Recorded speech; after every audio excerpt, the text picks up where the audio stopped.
You ready? Call the meeting to order. 4:35. Starting with roll call. Want to start us out, Bob? Yes, Bacon present. Cheryl Hunter, present. Zala present. Milky present. Equine present? Big present. Corning present. Myers present. Sweet present.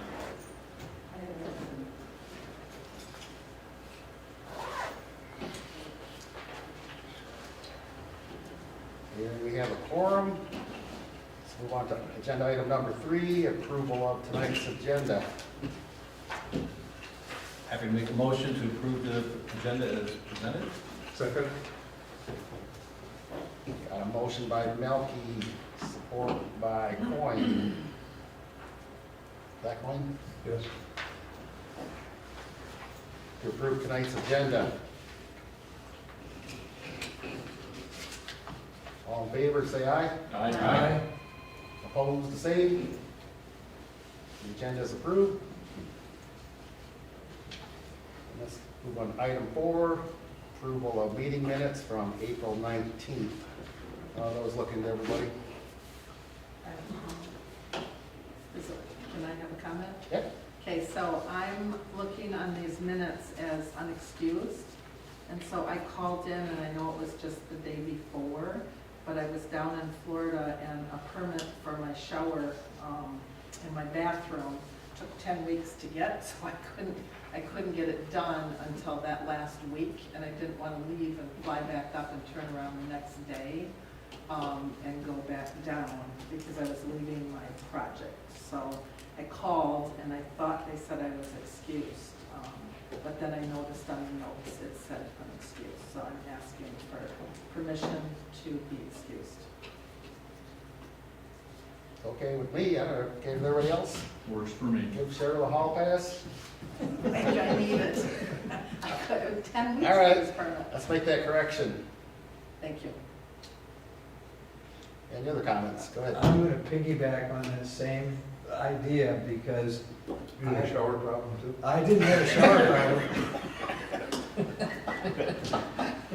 But I am piggybacking because I was coming back from Florida and I was trying to get back here, but I just couldn't make it. I thought I'd make it. I did call a little later than I should have, but I did call, so I don't know if that's something that we can give me a hall pass for. We got a witness, did he call?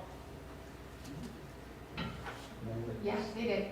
Okay. By 5:30. Thank you, man. Okay, give Marty a hall pass too? Yeah. All right. What about Dick? Whatever. Thank you, Yeah, sir. might will make the amnesty grant. You got him. I called and said I could be in Florida, I didn't have a shower problem, I just wasn't gonna be there. I don't care, yeah. All right, let's throw bars in there too. Yeah. Really? Yeah, you actually wrote a big letter 2 weeks before, Yeah. so. All right, let's make those corrections. Thank you. Make a motion that we approve the meeting minutes as presented with the corrections No noted. corrections. Second, Bacon. Got a motion by Zalin, support by Bacon to approve the Tuesday, April 19th meeting minutes with the noted corrections. All in favor, say aye. Aye. Opposed, same. Motion's carried, minutes are approved. On to item 5, presentations. We have East and West EDA audit presentation by Yo and Yo. Good afternoon, everyone. Public, we're having technology issues, so we'll just be going through the paper presentation, or perhaps if you have your board packet electronically, it's in there as well. So our firm, Yo and Yo, was hired to do the annual audit for Charter Township of Union, which includes the East and West EDA as component units. So we'll go through some information specific to just the DDAs. Starting on page 2, the township Can you introduce yourself? Oh, Where you from? Sure, I'm Ally Barnes from Yo and Yo. And some of you I've seen before, most of you probably, but sorry about I that. remember you. Okay, Welcome back. thank you. So the township overall, including the DDAs, received an unmodified or clean audit opinion. So essentially, we believe that the information that management presented in the financial statements is fairly presented when we consider materiality. All right, we'll go to page 3 and start off on the East EDA. We'll take a look at the revenue side of things. You can see really over the past 5 years that on the whole, revenue has been relatively consistent within the East EDA. So for 2021, total revenue came in at just over $500,000. About $447,000 of that was specifically related to the property tax captures. Okay, the expenditure side then, on page 4, you'll see that's not so consistent, right? So it kind of depends on the year you're operating in and what projects you've approved to have happen. So you'll see there was an increase between 2020 and 2021. Most notably in 2021, that increase is going to be related to the contribution made to the township of about $207,000 related to the Jamison Hall project. The ECDA also did have cash outlays of about $200,000 for land purchase. However, based on these full accrual financial statements, that ends up in a capital asset versus flowing through the expenditure side of things. But I did wanted to note that that was also a cash outlay during 2021. So if we look at page 5, we can kind of see what revenues look like in comparison to your total expenses over those years. So any year where the blue line exceeds the red line is where you're going to see an increase in your net position or your equity balance. So basically every year it exceeded expenses. 2018 was almost even. I think that year added back just slightly to net position. So for 2021, that increase was about $63,000.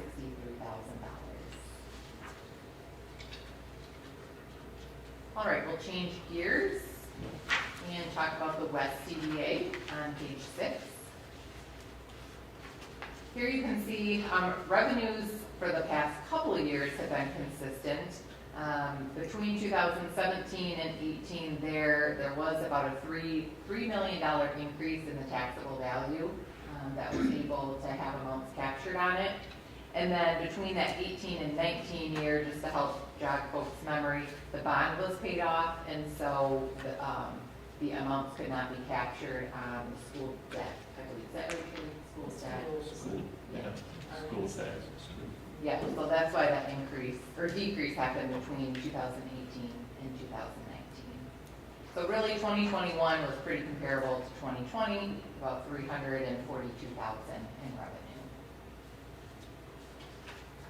On the expenditure side of things,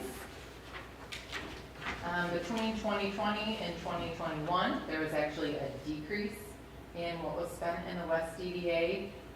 In the 2020 year, there was about $73,000 that was spent on sewer projects, and there were not related projects of that type that happened in 2020, or 2021, I'm sorry. So there was that decrease in what was spent. Page 8 then, we can kind of see what the effect of these revenues and expenses were on that change in that position. So not quite as consistent as the East DDA. We do have some years where the West DDA has actually spent more than the incoming revenues. However, the past 2 years, 2020 and 2021, revenues did exceed total expenses. So for 2021, there was about a $251,000 increase in total net position. On page 9 then, you can see for the past 5 years what that net position balance looked like. So you'll see since 2017, for both the east and the west DDA, net position has increased overall. So the east DDA has about 1.8 million in net position, and the west DDA about 1.48 million in total net position.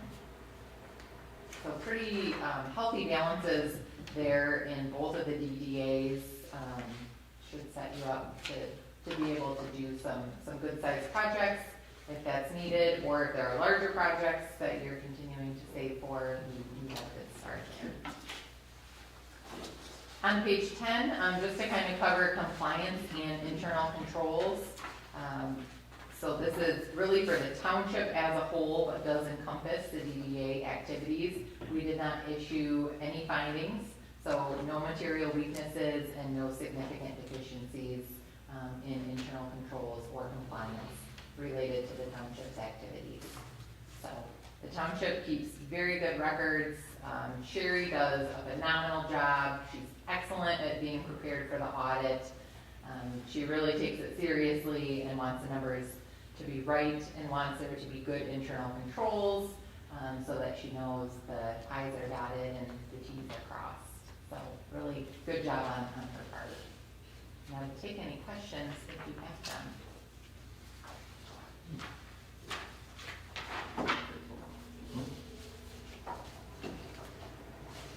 The details of this report, was that sent of the audit? Not just the paragraph, but the numbers? Is that been sent up to us? I don't remember seeing it. I don't think it's been sent That to could be this the board year yet.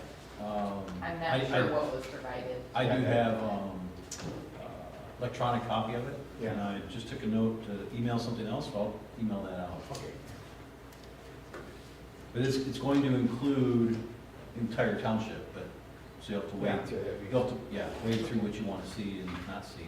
On that note, correct me if you think I'm wrong, but all of the funds were healthy and in good shape. Everything from the general fund to the two enterprise funds, being water and sewer, fire fund, township as a whole. You know, we're fortunate. It's very healthy. Is that accurate? That is accurate.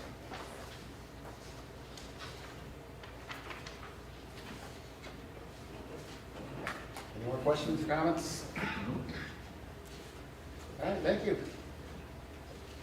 And thank you, Sherry and staff, for Yes, a great year, another one. for a job well done.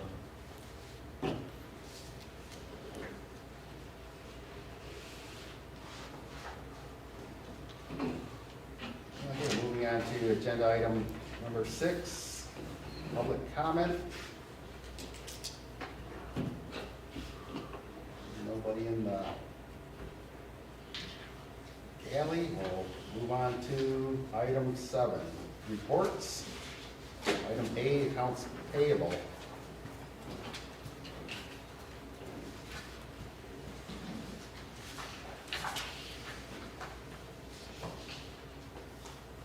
Good afternoon, everyone.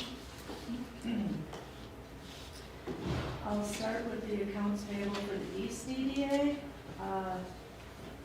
In April, we had payments to Consumers Energy totaling $589.86. We had a payment to Black Electric for $130. This was just to replace a light pole base on Pickard. And then we had a payment to Doug's Small Engine. They had finally submitted some invoices to plow sidewalks in the winter, January, February, March timeframe. That payment is for $5,600. And then we had a payment to Donner Lawn Care for spring cleaning and mowing along Pickard.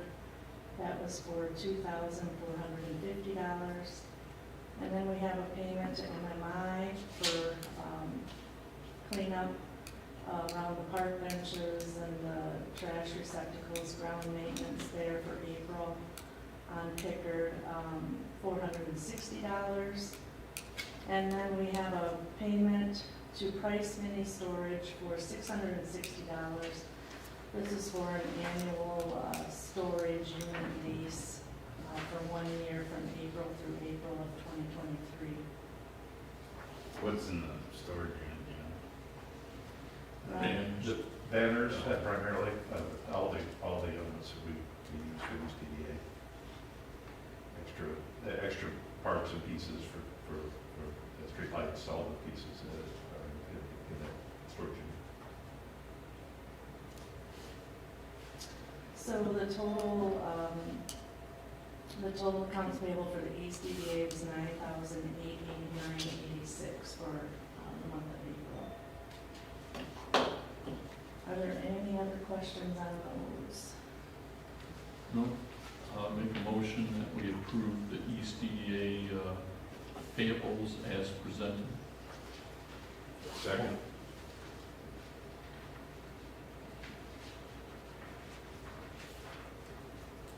A motion by Zalet, support by Sweet, to approve the East EDA payables. Hearing no more questions, say all in favor, say aye. Aye. Opposed, the same. The motion's carried. East EDA approvals, or check register is approved.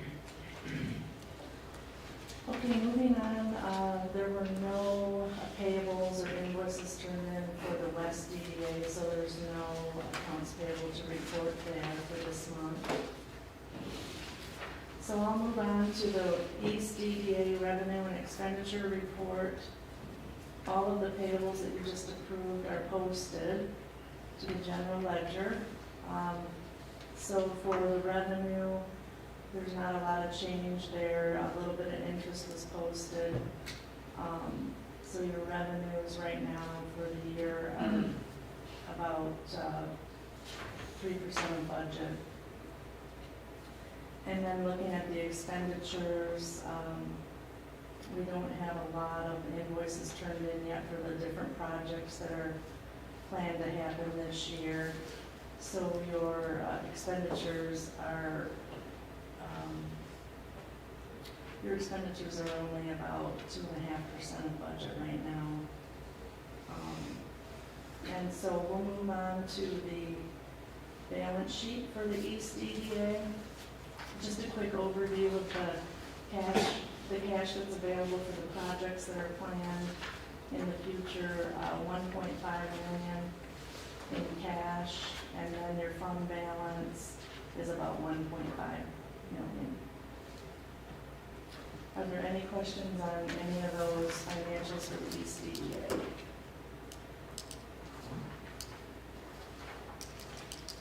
Okay, moving on to the West DDA. Again, there's not a lot of changes in the West DDA over last month because there were no bills to pay for the month. In the revenue area, though, there would be some interest earned posted there for April. A small amount, since interest rates are quite low. But just an overview of the revenue and expenditure report here. Revenues are less than 1% of budget right now. And if you look at your expenditures, it's less than 1% of budget.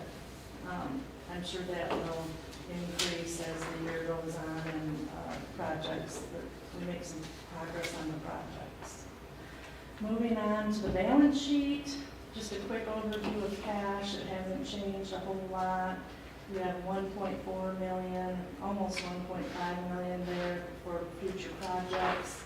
And then your fund balance is the same, close to the same, about almost 1.5 million. Are there any questions on the West DDA financials?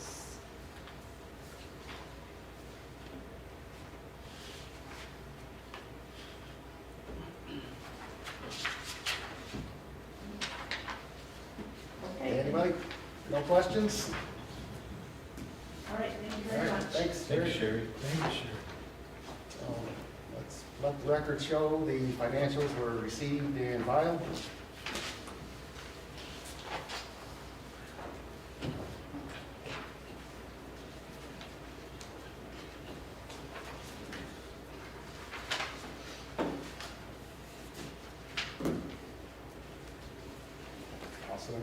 packet. Page 21 starting, you'll see the board matrices, our board matrix. Just want to keep an eye on your expiration dates.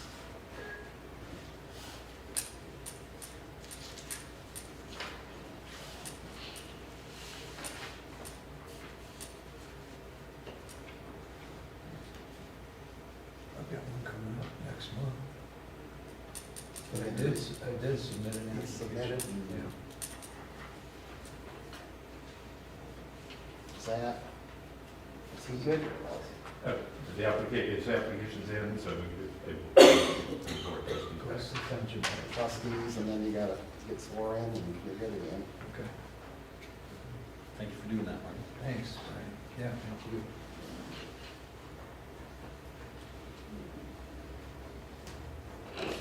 And moving on to agenda item number 8, new business, annual election of officers. Probably the best way to do this, anybody will open the floor for nominations for chairperson. I'd like to nominate Tom Keequam for chair, I second that. EDA.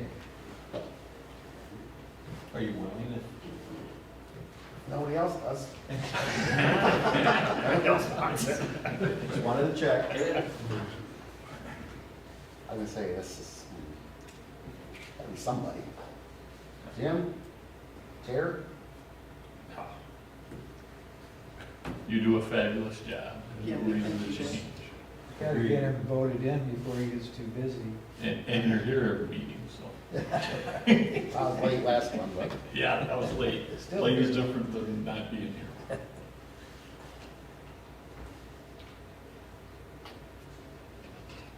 hearing no more nominations. Cheryl? No, I second. I know, but I'm just saying, you don't want to chair? No, I wish I had time, I just don't. Well, hearing no more nominations, I guess we can close the nominations.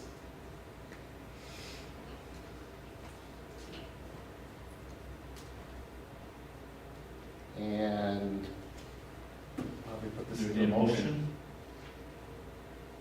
That's what I'm thinking. So, move that we nominate or elect Tom Keequam as the chair for the next upcoming year for the East EDA board.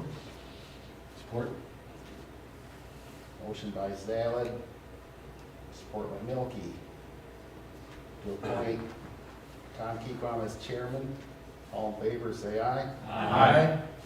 Opposed, the same. Thank you, Tom. Yep, thank you Welcome. for past and future service. Nice job. Thanks. Well, we got another one to do here. Vice chair. Open nominations for vice chair of the EDA. I'll nominate Brian Milky. I will second that. I'm generally here too. Because, the chair isn't, you need to be.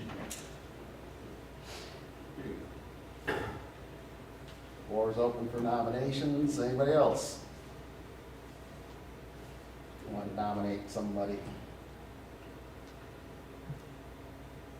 I'm with Tom. I'm not Vice married chair. to this, but be happy to do it too. Okay. If no one else wants to. So you're walking right into it. Good. But you're always here, so I've not had Yeah, to that's do right. anything yet. Makes it a lot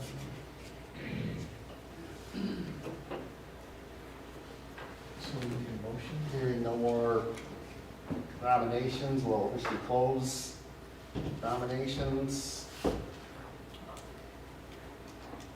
And Friday, a motion to appoint Mr. Melky as vice chair. I'd like to make a motion that we vote on the nomination of Brian Milky to the vice chair for the EDA.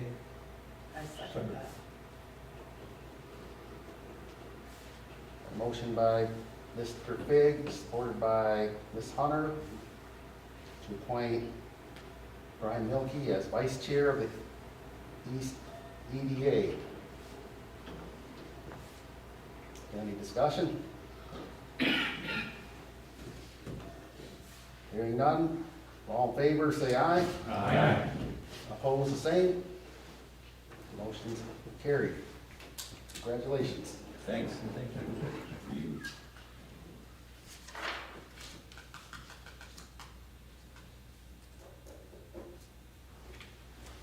I have a comment on these positions. Did we ever get the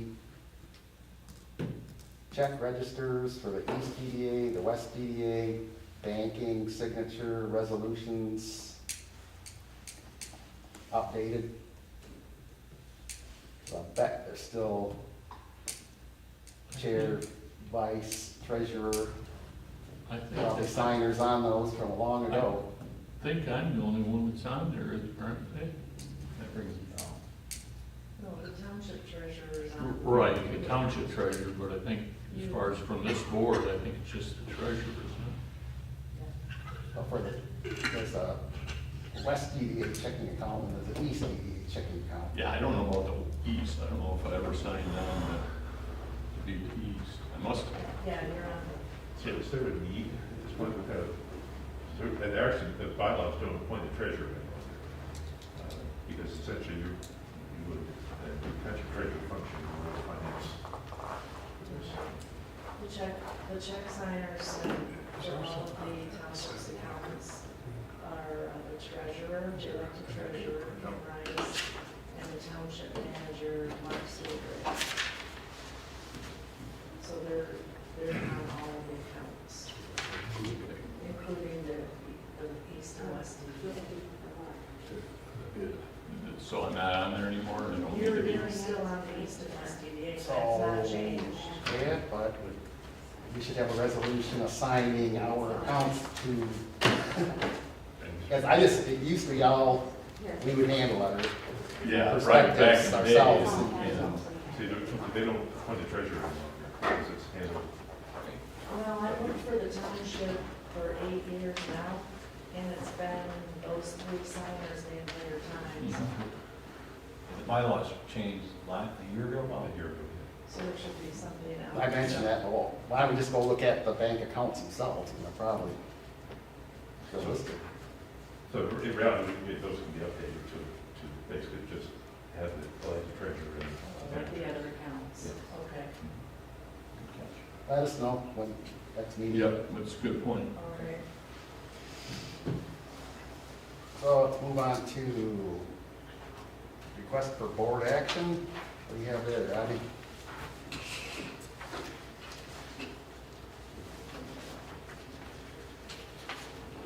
Well, thank you. So you have in your packet the plans for sidewalk project that we have in our budget for the West EDA.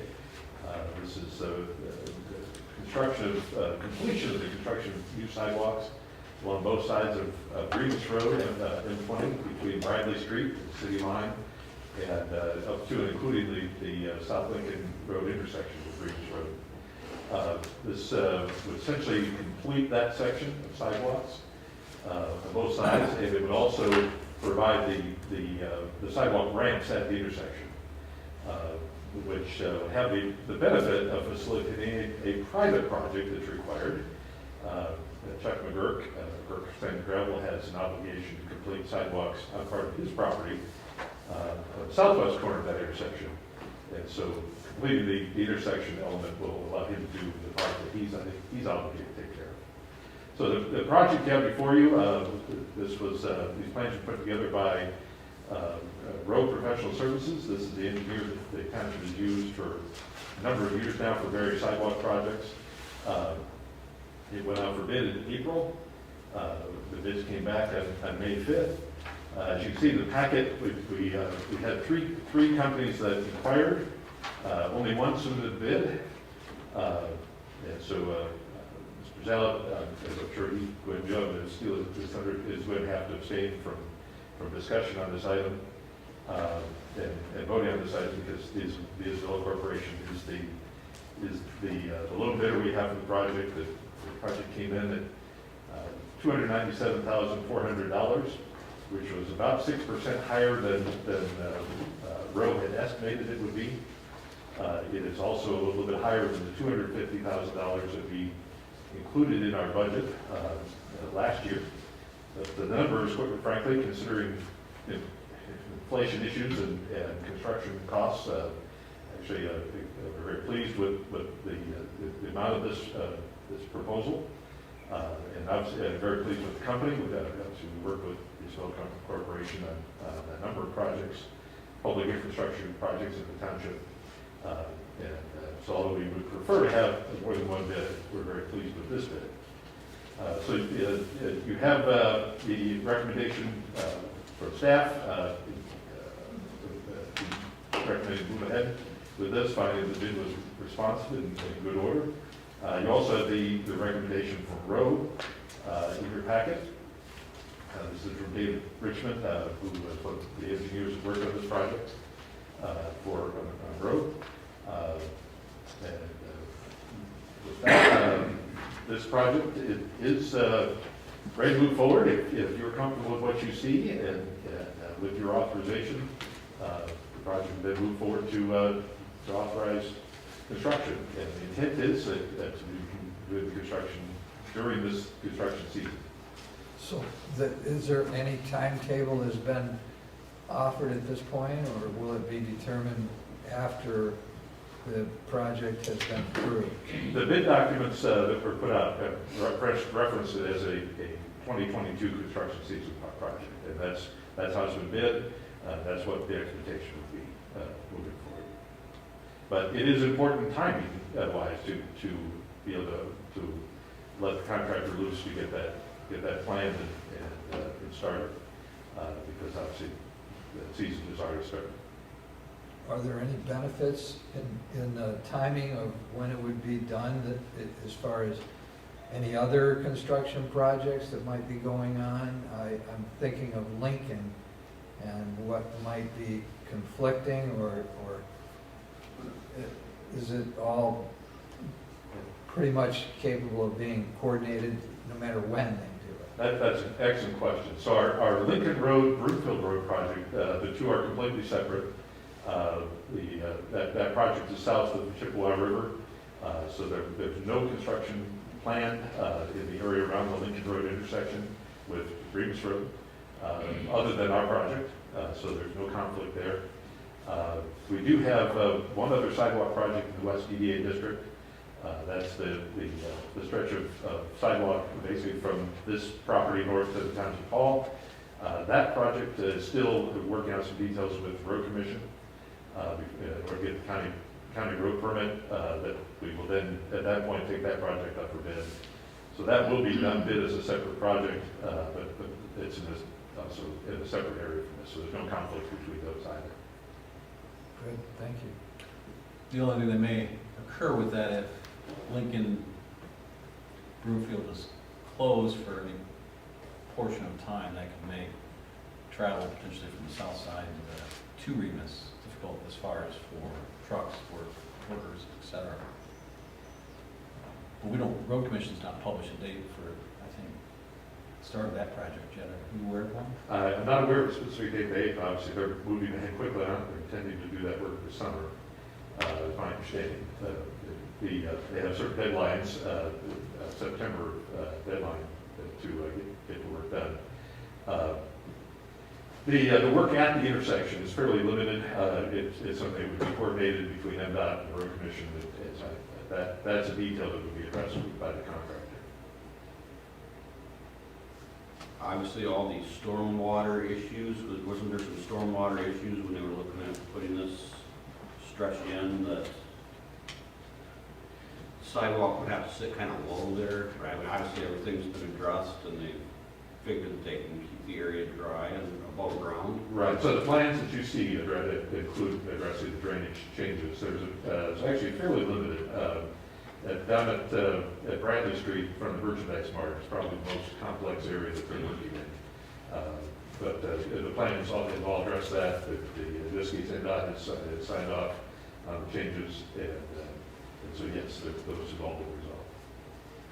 Are we fully funding, is the West EDA funding this entire sidewalk project? Or is some coming from Union Township taxpayers? So this is fully funded by through our West EDA fund. I would say though, the answer to your question is yes, because a significant portion of our funding that goes into West EDA is actually tax capture that otherwise go to the general fund. So yes, it is the township taxpayers that are funding this as well as our other taxing jurisdictions. And so we're also gonna pay it from Lux Funeral Home to Union Township too? That is correct. And both of these are budgeted. We have, as I said, for this project, you included in your 2022 budget a total of $250,000. If this is approved, you would see a budget amendment that would adjust that figure to recognize what the actual proposed amount is. There's an additional $70,000 budgeted for the stretch of sidewalk from this site north to the Township Hall. Okay, all right. I had that comment because I'm a taxpayer in Union Township, both my home and my business. And one of my businesses is over on the corner of Isabella and Bluegrass. And we put in a sidewalk in front of our place, we paid for it. And the sidewalks still aren't completed in that project. Anytime soon, maybe, we could get that done. I know that, we capture the taxes for this West DBA. I sure wish we could have a district over in my section of town, because that's a very dense section of town. There's low-income housing there, there's senior citizens, there's students, and there is poor lighting and no sidewalks. I literally see people on wheelchairs walking on the street with their person in the wheelchair. So I have a really big problem with that, and I thought this would be a time, if you're talking about sidewalks, that I needed to address that, so. I appreciate the comment. If you'll indulge me for just a minute, stepping out of the West EDA, because I think that's an important element. Even along the section of Remus Road, for projects that require some sort of site plan approval, there is we have our sidewalk and pathway ordinance, which requires that the developer install sidewalks as part of that development project. That's where you're talking about, you were required to put sidewalks in for a certain project. I wasn't required, I was asked to do it. Asked to, okay. Well, I can tell you that they're required. An example of that is the County Road Commission. Being a public entity, didn't change anything when they built their new facility as part of their plans. They were required to put in the sidewalk along about 900 feet of sidewalk along Remus Road. That's the section that exists right now. There's another short section in front of the Isabel Credit Union on the other side of the road that they were required to put in when they did their project. For the Road Commission site, they actually asked to widen the sidewalk. The ordinance requires 5 feet. They asked to widen it to 7 because they have equipment that can maintain that sidewalk at 7 feet. And so that sidewalk's 7. The plans you actually see before you are set at 6. And that's just, it's provided, 6 foot is a more current standard for a sidewalk on a major road. So it's going to also be more, similar to that Road Commission sidewalk. But that was one put in by the Road Commission, required as part of site plan approval. We have many other sidewalks around the various sections where that's either been done or there's obligations to do it, including about 1,800 feet of sidewalk that whatever they build at Sam's Club filling station is going to be installed along Concord Boulevard around the corner from where you're talking about. With Bluegrass in particular, we have construction plans for completing the sections of sidewalk that are the gaps that are along much of Bluegrass Road. There is a developer, a piece of vacant land there that was supposed to put sidewalks in when they developed that property, either by Sweeney, that has not done that project. Anyway, we do have construction plans to fill in the gaps. The challenge we had along Bluegrass is there's no right-of-way. The County Road Commission built a widened Bluegrass Road, but didn't expand the right of way beyond the original 66 feet. And so right now the road right of way ends a foot or so outside of the curbs. And everything that's done outside of that space has to be done with separate easements. And we have had significant challenges getting easements along there. So for the moment, those projects have been, they're not shelved, but they're set to a lower priority because we could get this project done, we could get the Lake Road project done. We have another one that is in planning stages around the Township Hall where we don't have to deal with easements. We're not giving up on those. In fact, with regards to Bluegrass and similar situation on Broomfield Road, we did make the decision earlier this year to bring in a new engineer. So we brought a new engineering firm, the engineering firm that works in our water and sewer projects. And they're going to be taking over the Bluegrass and Broomfield project to get those easements secured. That process is just starting to get underway. Roe is very cooperative about that. They're going to be sharing plans and all the data that's needed, so we're not losing anything from that transfer.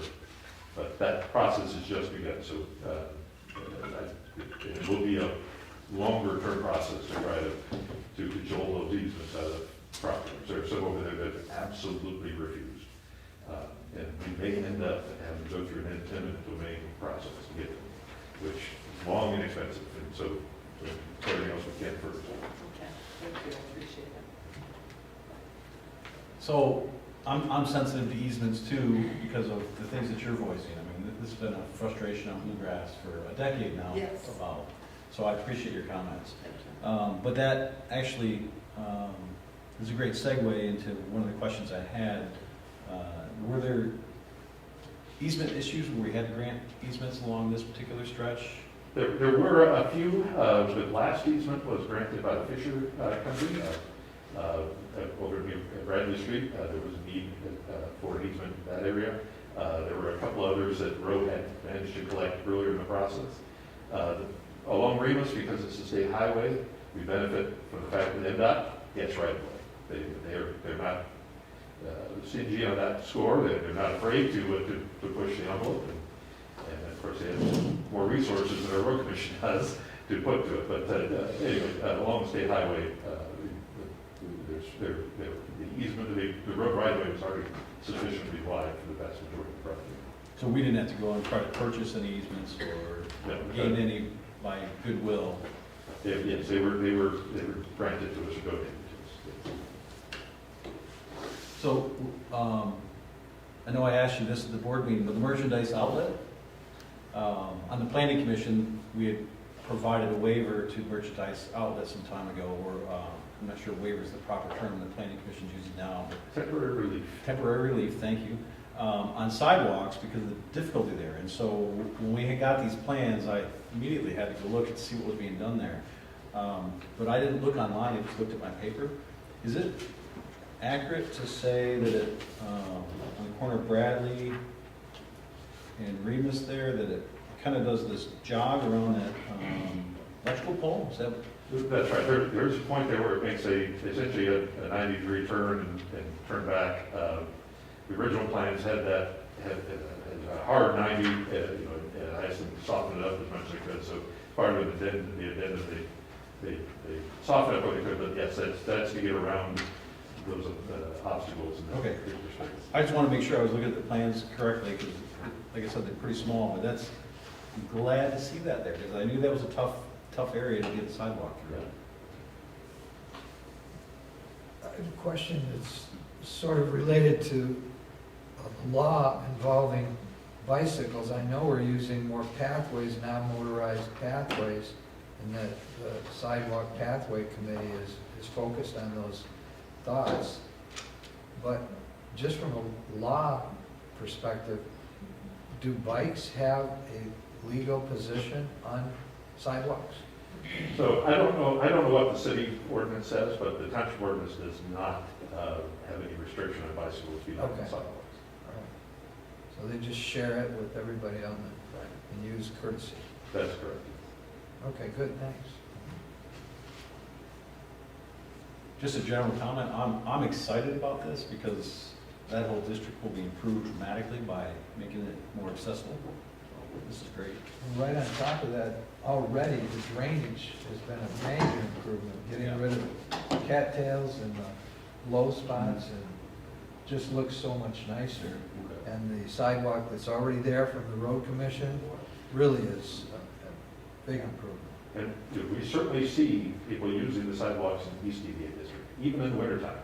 And my expectation is we're going to have a similar experience here, especially for folks who are going to employment opportunities. I just had a question, kind of on the low bidder turnout. What was the method we used to advertise the job? This was advertised in let's call it the full range of potential sources for that. The road sent it out very wide.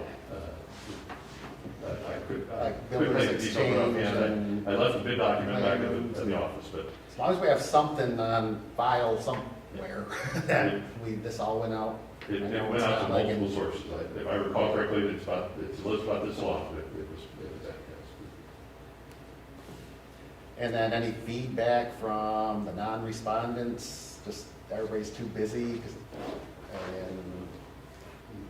I did not specific feedback.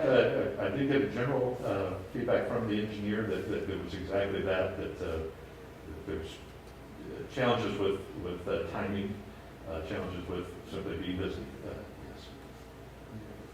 And the capacity to do the work. yeah, I mean, I would like to see this proceed still. In light of the fact that we only have one bid to pick from, I will make a resolution to approve the construction contract with the Isabella Corporation in the amount of $297,500 to perform all work as specified in the bidding documents for Remus Road, parentheses M20 Sidewalk Project, to construct concrete sidewalks and ramps on both sides of East Remus Road from Bradley Street west through the intersection with South Lincoln Road.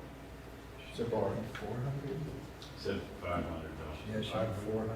Give them 100 more. What's my document total? 297.5. Did I 297.4 is what, Did I just say 197? you said 297,500. Oh, 5, I'm sorry, 400. Correction. Okay, we have a motion by Bacon. Should I hear support by Sweet. Good. Go ahead. support by Bars?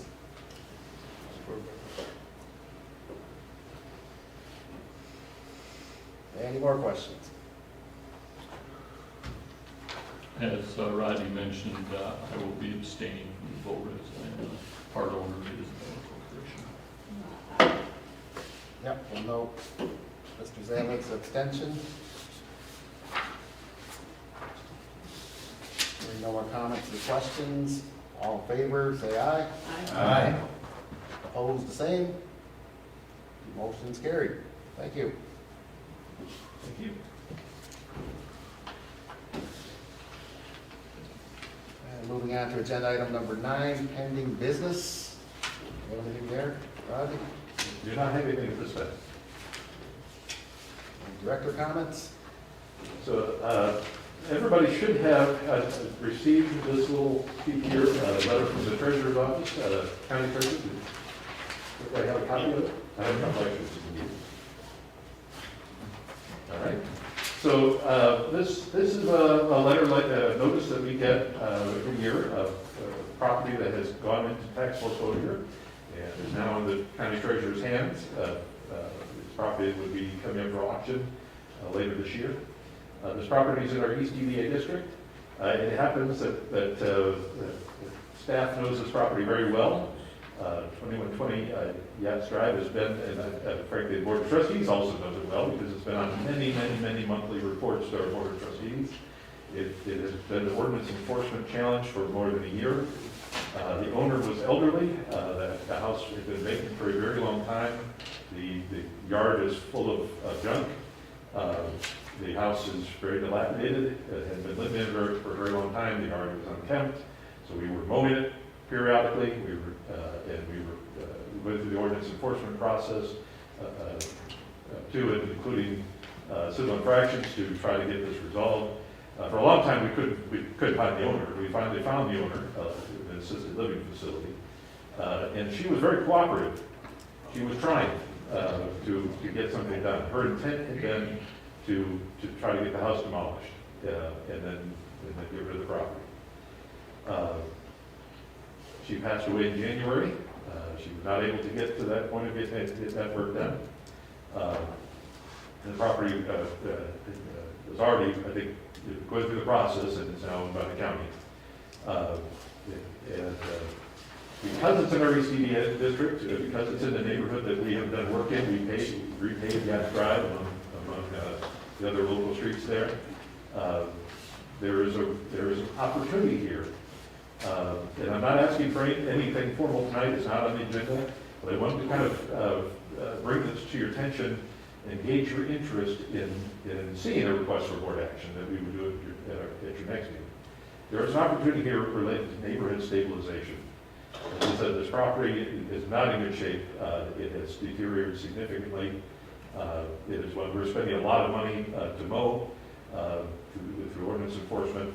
There's a very strong likelihood that we will not get a return on that money.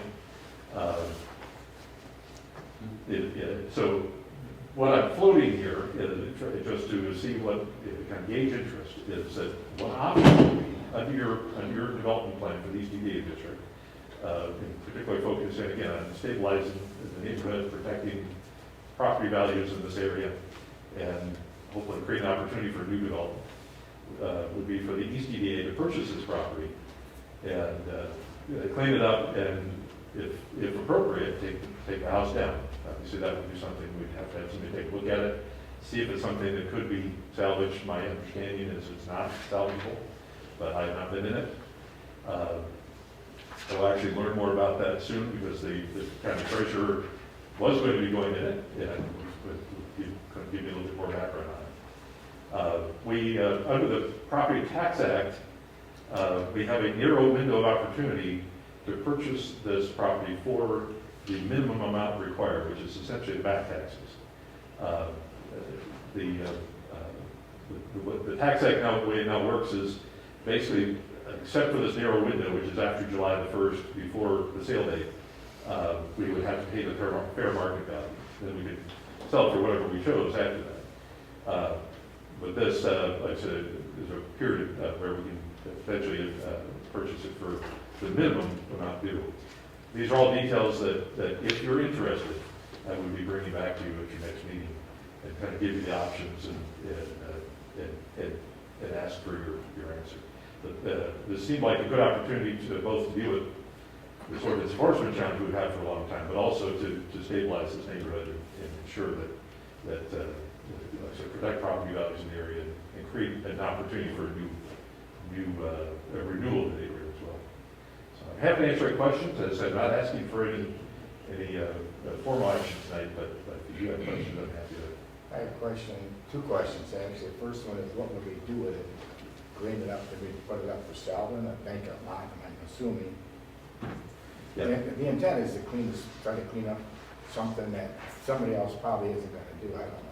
Exactly. So first thing we do is we clean up the lot. We clear all the junk. There's a very large amount of it. We get the lot in order. We would have the house evaluated by a professional. If it's something we can do to essentially stabilize the house and it can be reused, we would be coming back to you to look at that. If you are interested in this, like I said, by our next meeting, I expect to have more information and perhaps some more answers about that in particular. Worst case scenario is we take the house down and prepare the lot for developing a new house on the property. I know that we were responsible for the streets. I know we put new asphalt on all these streets a few years ago. And the question I have, I know we also did the property off M20 by the Enterprise, right? The what? Yeah, the Yeah, property. and that's in the commercial zoning, whatever. But are we setting any type of precedent when we're going to residential properties and do something like this? This is off the beaten path. This is kind of way off 20. I mean, you gotta really know where the street is to even find it. Yeah, my question though is, are we setting a precedent on going into residential areas and doing things like this? Well, I will say this, that the state act allows you to do improvements within the residential neighborhoods that are part of the district. We actually expanded the East EDA district to include a neighborhood that could potentially use some other improvements over a period of time. Similar to the Yaps Drive and Betty Lane and the other streets right off of Pickard. This property is actually not that far off Pickard. It's really already half a block off. And in fact, directly across the street on the east side of Pickard, just east of, east side of Yaps Drive, just east of the road, is the new Crystal Oil filling station that will be built. So pretty soon you'll probably be able to see this house from Isabella Road anyway, as the buildings get taken down for that Crystal Oil project in the corner there at Isabella and Pickard. So it definitely is part of the district. It's definitely within the boundaries, and it's an area that you have done work before, like I said, with road improvements. You do not have to. And so this really would be one, if you would like to have more information, if you'd like to have a request that you can consider, we're happy to put that together for you. Does this go for auction first before? No, we would be purchased, the township basically is in line before the auction to be able to purchase. Under the law, we have a window where we could purchase property that would otherwise go out for the auction. But our window isn't such that we can see what happens out in the private sector as far as the county auction. So, and then do something. If it's not purchased, then we could, I hate to step in a private sale that someone might see this and be able to get it for a reasonable sum and then do what we want to do, but as a private entity and, reap the. one of the challenges, if I may, just is with a property like this, an ordinance enforcement, junk everywhere, house potentially derelict, is finding somebody that can take all those steps to either rehab it completely or tear it down and build new within the realm of financially making the return on investment. So it's far more likely, the other problem is that a house in this condition is highly unlikely to be able to get a mortgage. And so you're looking at cash investors. And in that circumstance, what you're looking at is probably a landlord looking to rent it. And I'm not saying that we're going to get a landlord that would be troublesome, but we could easily get a landlord that would be troublesome. That would actually add to an ordinance enforcement challenges. It would add to the challenges with the neighbors. So that's where you have an issue there. If the property is set up for somebody to be able to come in, they can get a mortgage, either build new or to rehab that.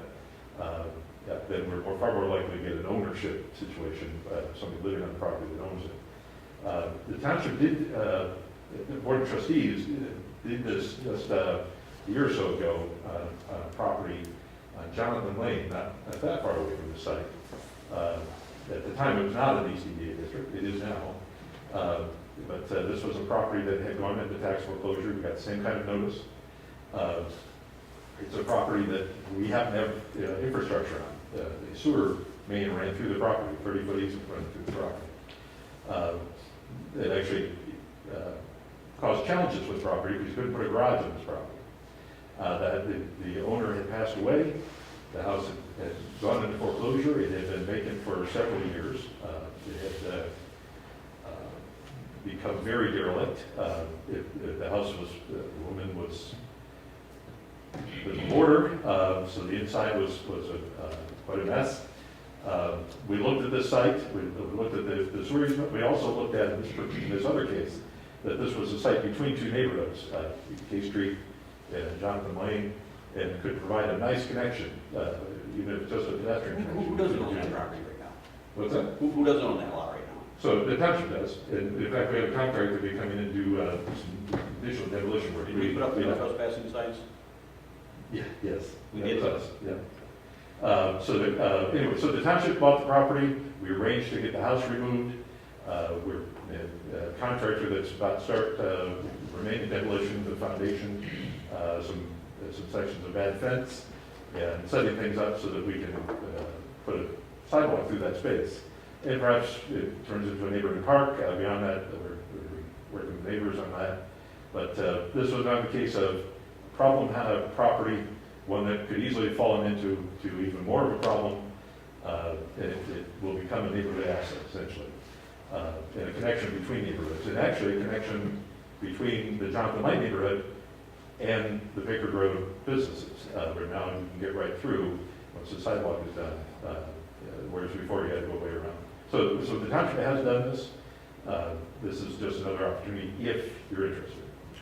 The only thing I'd add that I didn't hear that maybe said was, in that particular case, despite the state of that house at the time, we did get a buyer and they actually moved the entire house off the lot. And so we ended up selling that to help cover at least some of the costs for rehabilitation and demolition. Yeah, that house was a modular. It was a double-wide modular house.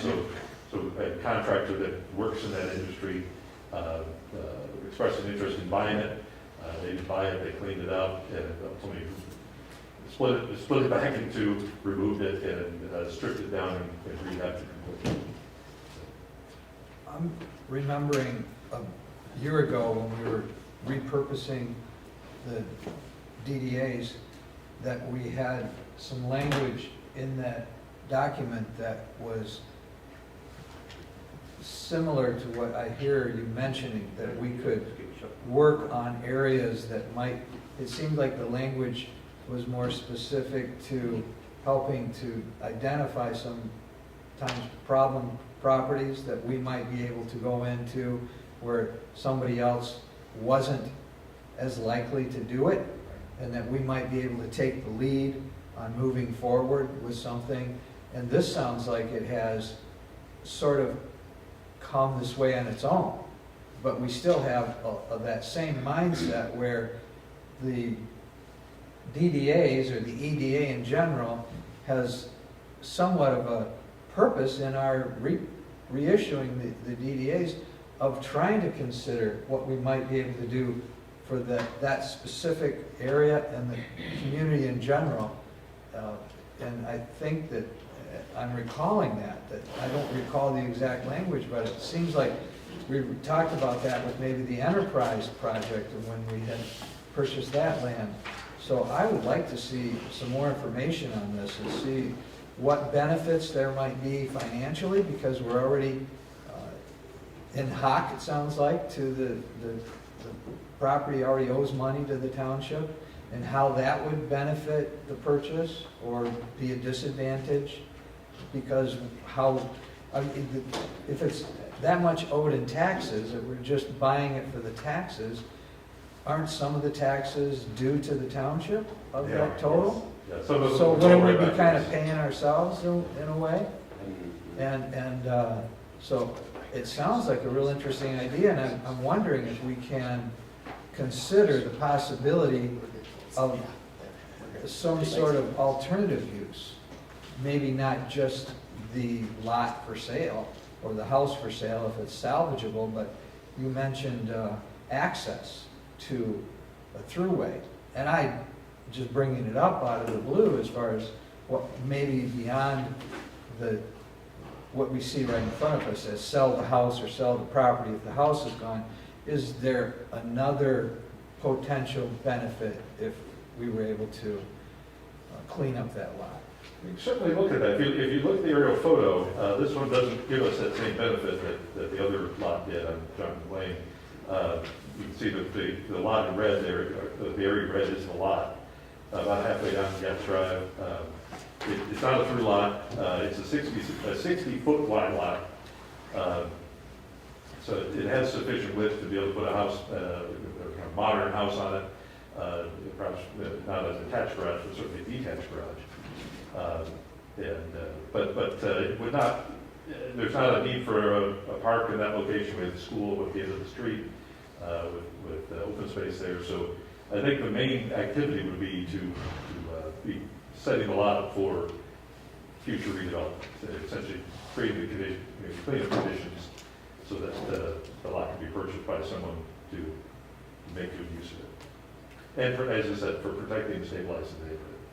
And I think one of the benefits we were looking at is if you can improve a property in the neighborhood that has been a problem, it sounds like we can identify that as a problem, that it might help to improve some of the property values and also build better motivation for everybody to try to maybe up their game a little bit. There is a little benefit to that. We certainly would be, if we pursued this, we'd be making sure the neighbors knew who was doing it. I have had experience with very small projects having very big gains. I've seen at a project, in this case it was a little streetscape project, a little neighborhood area, older community.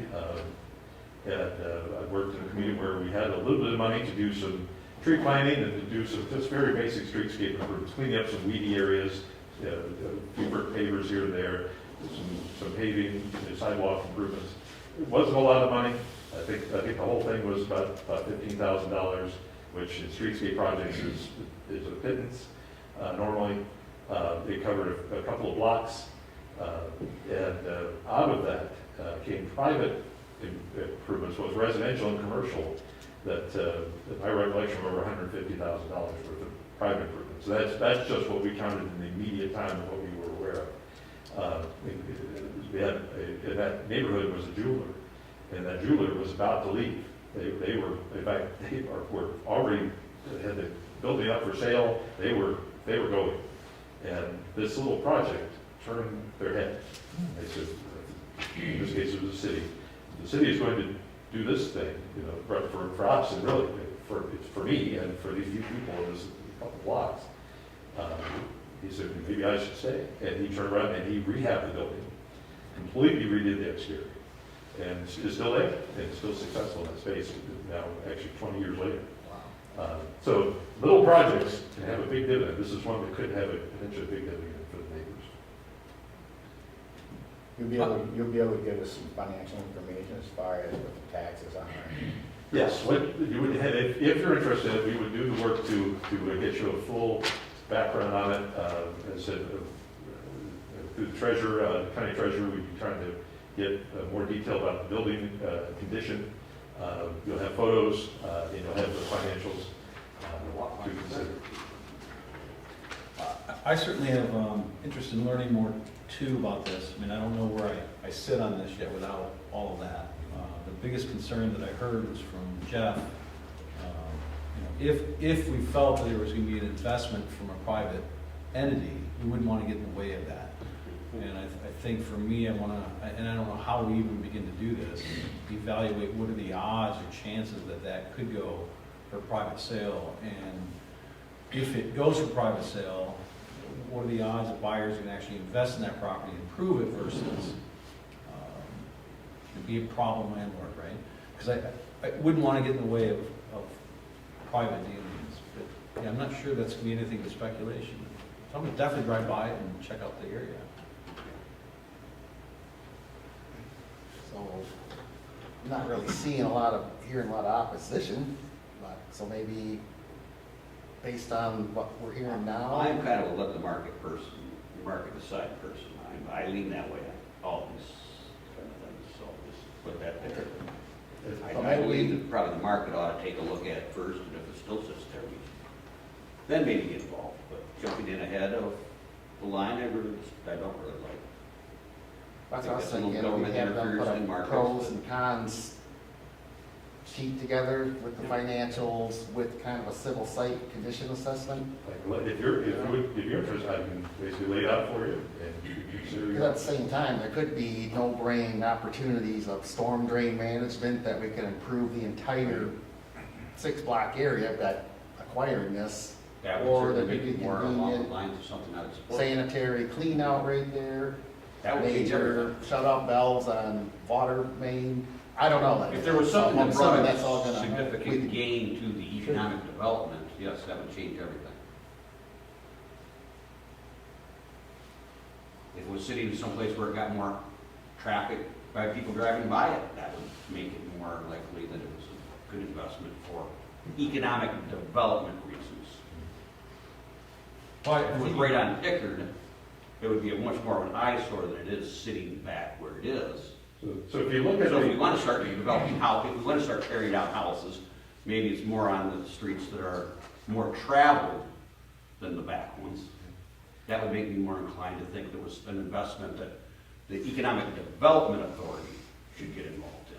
so if, and I appreciate that very much. If you look at the aerial photo, on the east side of the road, the Isabella, heading towards Isabella, you see that there's several long skinny parcels there. It's all vacant. Those are all now one parcel. This is all owned by the same owner. These parcels were part of the Crisco Oil filling station that's right on the corner. They carved off the corner, and so what they then had to do was combine the remainders of all these skinny little parcels together into one new parcel that faces Yates Drive, which essentially creates potential new residential development site. I mean, it's a fair amount of acreage, it's on a public road, it has utilities, property is zoned partly commercial, partly residential, it could be a lot of different things. But it is now a site that is in East EDA, that's a pretty good piece of property for an interesting project, especially a potential housing project. So that's one of the economic development potential things to think about is that cleaning up this site will make that property across the street a little bit more attractive to development.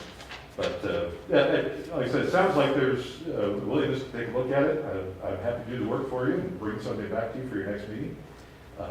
And as I said, I will give you the options, and as with all cases, you decide. Just saying a little more research, Bob. So with the project that's going in there on the Isabella 20 corner, is the site plan been approved yet, or is it just the rezoning been done, or? That was a special use and the site plan approval. They do have both the special use permit, which was done last year, and the site plan approval, which was done earlier this year. They have one detail they need to take care of. They had a area of exterior lighting under one of their pump island canopies where the lighting level is higher than the ordinance allowed. They said they fixed it. We said, no, it's still too much. I mean, this was not an area of interpretation. Ordinance says 20-foot candles, and this one area said 24. It wasn't even close. So they were going to fix that, but basically once they fix that, they can get a building permit and start construction. The reason I ask that is it might be helpful to this board to at least see a high-level look at the site plan, so we know kind of what's in that same neighborhood and what's going to be abutting that property. There's a vacant house right next to where the gas station is going. Is that going to be, that's still going to be a vacant house? Is No, That's no. going to be involved in the parking lot of the gas station? The three houses to the Three west houses of are commercial all being building taken are out? all being taken down. All being taken out? Okay. The tattoo parlor will still be there. That will be the last building, is that tattoo parlor? Everything else is going to be the filling station. Yeah, so it would help me at least to see There you go. those drawings, because then we know what we're dealing with next door. I'll take a look at it with fresh eyes there.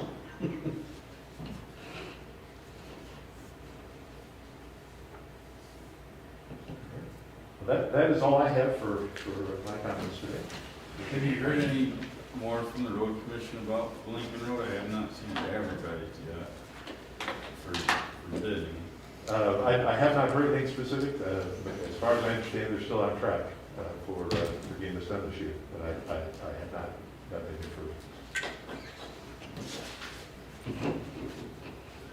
Yeah, you've got to handle that project with caution. Thank you. Thank you. Roger. Any more questions for the good of the order? Hearing none, let's call the meeting adjourned. 5:50. And we'll see everybody Tuesday, June 21st. Thank you, Tom. Thank you.